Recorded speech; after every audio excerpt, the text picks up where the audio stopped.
सहनाववतु सहनौ भुनक्तु सह वीर्यं करवावहै तेजस्विनावधीतमस्तु मा विद्विषावहै।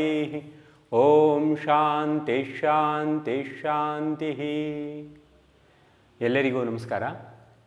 ಅಂತರಂಗದ ಬೆಳಕಿನೆಡೆಗೆ ಕಾರ್ಯಕ್ರಮಕ್ಕೆ ಸ್ವಾಗತ. ಈ ದಿನ ನಾವು ಧರ್ಮ ಮತ್ತು ಧಾರ್ಮಿಕತೆ ಅಂದರೆ ಏನು ಅನ್ನೋದ್ರ ಬಗ್ಗೆ ಸ್ವಲ್ಪ ತಿಳ್ಕೊಳ್ಳೋಣ. ಧರ್ಮ ಅಂದಾಗ ನಮಗೆ ಸಾಮಾನ್ಯವಾಗಿ ತಿಳಿಯೋದು ಇಲ್ಲಿನ ಪ್ರಾಕೃತಿಕ ವಿಚಾರದಲ್ಲಿ ಹೇಳುವಾಗ ಹಿಂದೂ ಧರ್ಮ, ಸನಾತನ ಧರ್ಮ, ವೈದಿಕ ಧರ್ಮ ಅಂತ ಎಲ್ಲ ನಮ್ಮ ಆಚರಣೆಗಳನ್ನು ಕರೀತಾರೆ. ಸಿಂಧೂ ನದಿಯ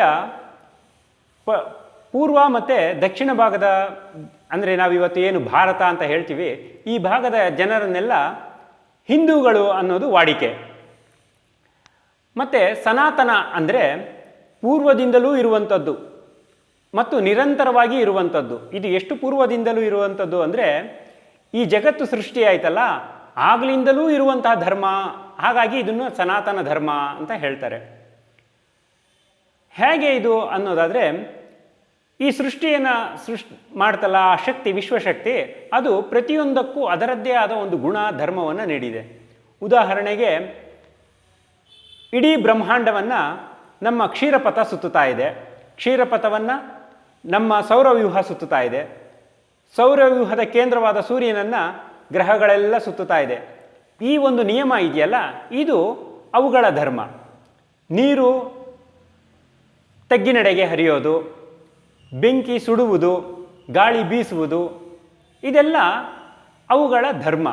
ಅದಕ್ಕೆ ವಿರುದ್ಧವಾಗಿ ಅದು ಯಾವತ್ತೂ ನಡೆಯೋದಿಲ್ಲ, ಸಹಜ ಧರ್ಮ. ಹಾಗೆ ಪಶು ಪಕ್ಷಿ ಪ್ರಾಣಿಗಳು ಮತ್ತು ಮನುಷ್ಯನೂ ಸಹ ಎಲ್ಲದರೊಡನೆ ಇದ್ದು ಎಲ್ಲರೊಂದಿಗೆ ತಾನೂ ಬದುಕಿ ಅವುಗಳನ್ನು ಬದುಕಗೊಟ್ಟು ಈ ಪ್ರಕೃತಿಯನ್ನು ಉಪಯೋಗಿಸಿಕೊಂಡು ಮತ್ತೆ ಅದನ್ನು ಮುಂದಿನವರೆಗೂ ಬಿಟ್ಟು ಹೋಗೋದು ಅವನ ಗುಣ ಧರ್ಮ ಆಗಿರಬೇಕು. ಇದಕ್ಕೆ ವಿರುದ್ಧವಾಗಿ ನಡೆದ್ರೆ ಅದು ಅಧರ್ಮ ಆಗುತ್ತೆ. ಮತ್ತು ಇದು ಇಷ್ಟು ಕಾಲ ಇತ್ತು, ಮುಂದೆ ಬದಲಾವಣೆ ಆಗುತ್ತೆ ಅನ್ನೋ ಹಾಗಿಲ್ಲ, ನಿರಂತರವಾಗಿ ಹೀಗೇ ನಡಿಬೇಕಾದ್ರಿಂದ ಇದನ್ನು ಸನಾತನ ಅನ್ನೋ ಹೆಸರಿನಿಂದ ಕರೀತಾರೆ. ಮತ್ತು ವೈದಿಕ ಧರ್ಮ ಅಂತ ಹೇಳೋದಕ್ಕೆ ಕಾರಣ, ಇದೆಲ್ಲ ವೇದ ಉಪನಿಷತ್ತುಗಳನ್ನು ಆಧರಿಸಿ ಇರುವಂಥದ್ದು, ಹಾಗಾಗಿ ವೈದಿಕ ಧರ್ಮ ಅಂತಾರೆ. ಈ ವೇದಗಳು ಅಪೌರುಷೇಯ ಅಂತ ಹೇಳ್ತಾರೆ. ಅಂದರೆ ಇದು ಯಾವುದೇ ಒಬ್ಬ ವ್ಯಕ್ತಿಯನ್ನು ಆಧರಿಸಿದ್ದಲ್ಲ. ಯೋಗಿಗಳು, ಋಷಿ ಮುನಿಗಳು ಸಮಾಧಿಯ ಸ್ಥಿತಿಯ ಉನ್ನತ ಪ್ರಜ್ಞೆಯಲ್ಲಿರುವಾಗ ವಿಶ್ವಪ್ರಜ್ಞೆಯಿಂದ ಅವರ ಅಂತಃಪ್ರಜ್ಞೆಗೆ ಬಂದಂತಹ ವಿಚಾರಗಳನ್ನು ವೇದ ಅನ್ನೋ ಹೆಸರಿನಿಂದ ಹೇಳ್ತಾರೆ. ವೇದ ಅಂದರೆ ತಿಳಿ ಅನ್ನುವಂಥ ಅರ್ಥ, ತಿಳಿ ಅಥವಾ ಜ್ಞಾನ ಎಂಬ ಅರ್ಥ. ಉಪನಿಷತ್ತು ಅಂದರೆ ಇನ್ನೂ ಹತ್ತಿರವಾಗಿ ತಿಳಿ, ಹತ್ತಿರ ಕುಳಿತು ತಿಳಿ, ಈ ಅರ್ಥ ಬರುತ್ತೆ. ಅಂದರೆ ಸಮಗ್ರವಾದ ವೇದದ ಅತ್ಯಂತ ಮುಖ್ಯವಾದ ಭಾಗಗಳು ಉಪನಿಷತ್ತು. ನಮ್ಮ ಭಗವದ್ಗೀತೆ ಬಂದು ಈ ವೇದ ಉಪನಿಷತ್ತುಗಳ ಮುಖ್ಯ ವಾಕ್ಯಗಳು, ಅಂದರೆ ಹೆಡ್ಲೈನ್ಸ್ ಇದ್ದ ಹಾಗೆ. ಇದು ನಮ್ಮ ಧರ್ಮದ ಆಧಾರ ಸ್ತಂಭಗಳು.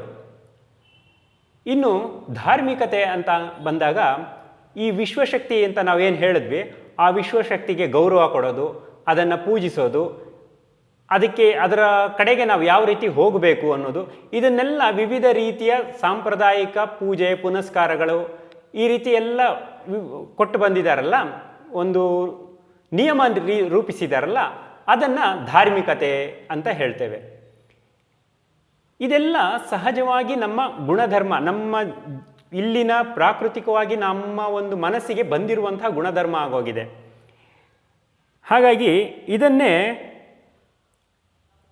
ಶ್ರೀಕೃಷ್ಣ ಪರಮಾತ್ಮ ಭಗವದ್ಗೀತೆಯಲ್ಲಿ ಹೇಳ್ತಾನೆ, ಶ್ರೇಯೋ ಸ್ವಧರ್ಮೋ ವಿಗುಣಃ ಪರಧರ್ಮೋ ಸ್ವ ಅನುಷ್ಠಿತಾತ್ ಸ್ವಧರ್ಮೇ ನಿಧರಂ ಶ್ರೇಯ ಪರಧರ್ಮೋ ಭಯಾಪಹ ಅಂತ.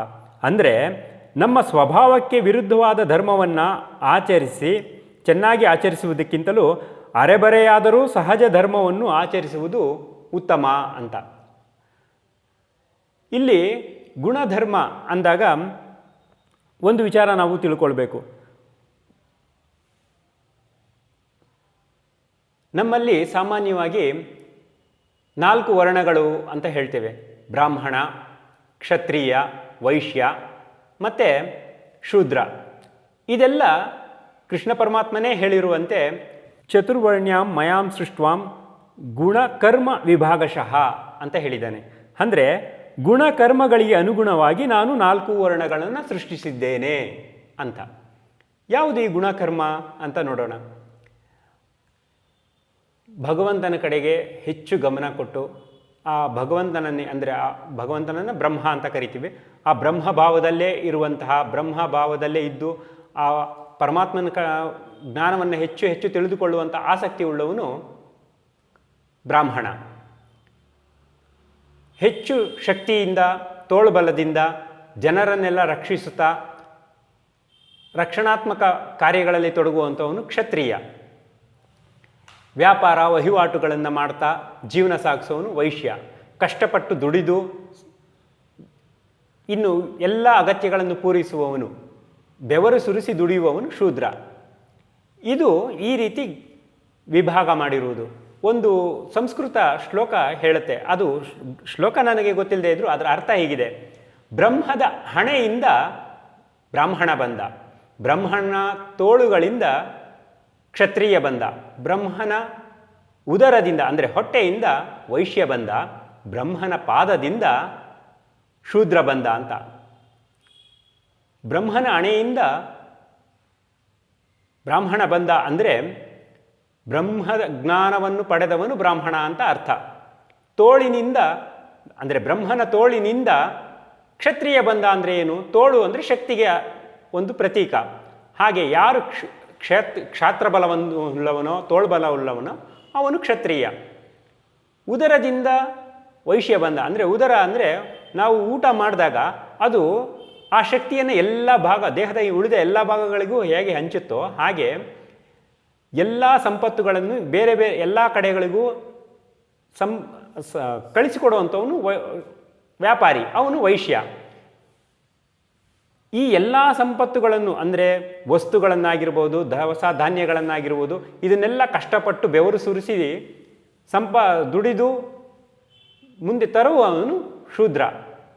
ಈ ಉಳಿದ ಏನು ಬ್ರಾಹ್ಮಣ, ವೈಶ್ಯ, ಕ್ಷತ್ರಿಯ, ಈ 4 ವರ್ಣಗಳಿಗೂ ಶೂದ್ರನು ಅತಿ ಮುಖ್ಯ ಅನ್ನಿಸ್ಕೊಳ್ತಾನೆ. ಯಾಕಂದರೆ ಇವನಿಂದ ಎಲ್ಲವೂ ಹೋಗ್ತಾನೆ, ಎಲ್ಲರಿಗೂ ಹಂಚಲ್ಪಡುತ್ತಾದ್ದರಿಂದ ಶೂದ್ರ ಅನ್ನೋದು ಕೆಳಗೆ, ಬ್ರಾಹ್ಮಣ ಅನ್ನೋದು ಮೇಲು, ಇದೆಲ್ಲ ತಪ್ಪು. ಆದರೂ ಬ್ರಾಹ್ಮಣತ್ವಕ್ಕೆ ನಾವು ಗೌರವ ಕೊಡಬೇಕು. ಯಾಕಂದರೆ ಅವನು ನಮಗೆ ಗುರುಸ್ವರೂಪ, ಎಲ್ಲವನ್ನೂ ತಿಳಿಸಿಕೊಡುವಂಥವನು. ಹಾಗಾಗಿ ಗುರುಗೆ ನಾವು ಹೇಗೆ ಗೌರವ ಕೊಡ್ತೀವೋ ಹಾಗೆ ಬ್ರಾಹ್ಮಣರನ್ನು ಗೌರವಿಸುವುದು ನಮ್ಮ ಕರ್ತವ್ಯ. ಇದೆಲ್ಲ ಸಂಪ್ರದಾಯದಲ್ಲಿ ನಮಗೆ ಸಿಗುವಂತಹ ವಿಚಾರಗಳು. ಹಾಗಾಗಿ ಈ ಚತುರ್ವರ್ಣಗಳು ಜಾತಿ ಸೂಚಕವಲ್ಲ. ಹಾಗಂತ ಶ್ರೀಕೃಷ್ಣ ಪರಮಾತ್ಮ ಭಗವದ್ಗೀತೆಯಲ್ಲೇ ಹೇಳಿದ್ದಾನೆ ಅಂತ ಹೇಳಿದೆ. ಹೀಗೆ ನಮ್ಮ ಶಾಸ್ತ್ರ ಸಂಪ್ರದಾಯಗಳು ಬೆಳೆದು ಬಂದಿವೆ. ಸರಳವಾದ ಮಾತಿನಲ್ಲಿ ಹೇಳುವುದಾದರೆ, ಧರ್ಮ ಎಂದರೆ ವಿಶ್ವದ ಹಿಂದಿರುವ ಆ ಶಕ್ತಿಯ ನಿಯಮ. ಧಾರ್ಮಿಕತೆ ಎಂದರೆ ವಿಶ್ವಶಕ್ತಿಯನ್ನು ಗೌರವಿಸಲು ಎಲ್ಲ ಮತಗಳು, ಪಂಥಗಳು ಆಚರಿಸುವ ಹಲವಾರು ಆಚರಣೆಗಳು, ಸಂಪ್ರದಾಯಗಳು. ಇದು ಧಾರ್ಮಿಕತೆ. ಮುಂದಿನ ಭಾಗದಲ್ಲಿ ದೇವರು ಅಂದರೆ ಏನು, ದೇವರೊಬ್ಬನೇ ಆದರೂ ಇಷ್ಟೊಂದು ಮೂರ್ತಿಗಳು, ಪೂಜೆಗಳು ಏಕೆ ಅನ್ನೋದ್ರ ಬಗ್ಗೆ ನಾವು ತಿಳಿಯೋಣ. ನಮಸ್ಕಾರ.